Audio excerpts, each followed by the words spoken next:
السلام علیکم دوستو، آج جنوبی ایشیا کی فضائی طاقت ایک نئے دور میں داخل ہو چکی ہے۔ بھارت کے پاس رافیل ہے جسے وہ گیم چینجر کہتا ہے، لیکن دوسری طرف چین 5ویں جنریشن کے اسٹیلتھ فائٹر J-35 کے ساتھ پاکستان کو ایک ایسی صلاحیت دے رہا ہے جو پورے خطے کا پاور بیلنس بدل سکتی ہے۔ سوال یہ ہے، کیا واقعی رافیل مستقبل کی جنگ کے لیے کافی ہے یا بھارت چین اور پاکستان سے کئی سال پیچھے رہ چکا ہے؟ رافیل ایک 4.5 generation multi role fighter jet ہے۔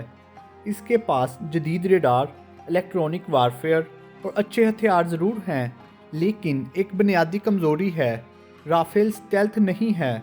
جدید جنگ اب ڈاگ فائٹ کی نہیں رہی، پہلے دیکھو، پہلے نشانہ بناؤ اور غائب ہو جاؤ کی جنگ ہے۔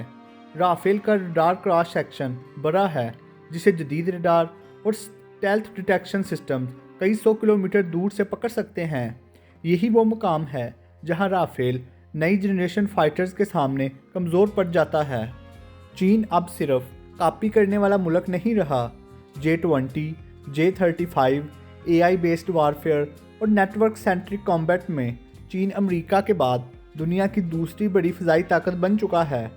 چینی جنگی نظریہ اب صرف جہاز پر نہیں بلکہ satellite, drone, radar, data links اور الیکٹرونک وارفیئر پر مبنی ہے۔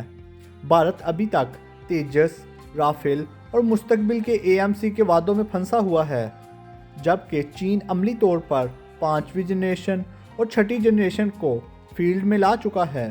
یہی وجہ ہے کہ بھارتی فضائیہ چین سے کم از کم 1 سے 2 دہائی پیچھے ہے۔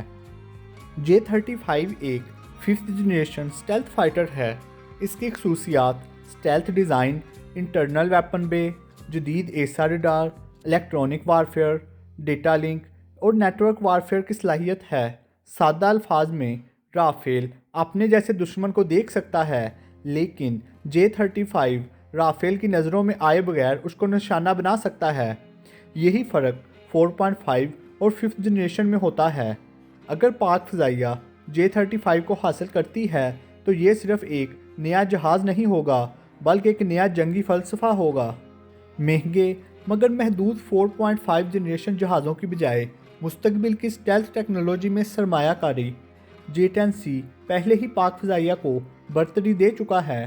اب J-35 کے ساتھ پاکستان چین کے ساتھ مکمل انٹیگریشن، مشترکہ ٹریننگ، جدید ہتھیار، نیٹ ورک بیسڈ جنگ، یہ سب کچھ ایک مربوط نظام میں حاصل کر رہا ہے۔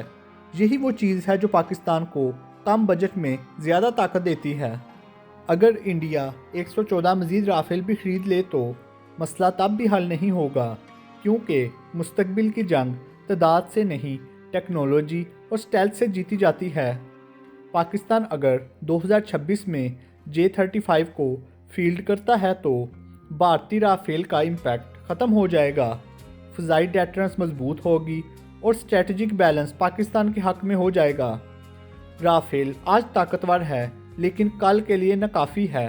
چین آگے ہے، بھارت پیچھے اور پاکستان صحیح سمت میں بڑھ رہا ہے۔ یہ صرف جہازوں کی بات نہیں، یہ مستقبل کی جنگ کی تیاری کی بات ہے۔ اگر آپ کو یہ تجزیہ پسند آیا ہو تو ویڈیو کو لائک کریں، چینل کو سبسکرائب کریں اور کمنٹ میں اپنی رائے ضرور دیں۔ اللہ حافظ۔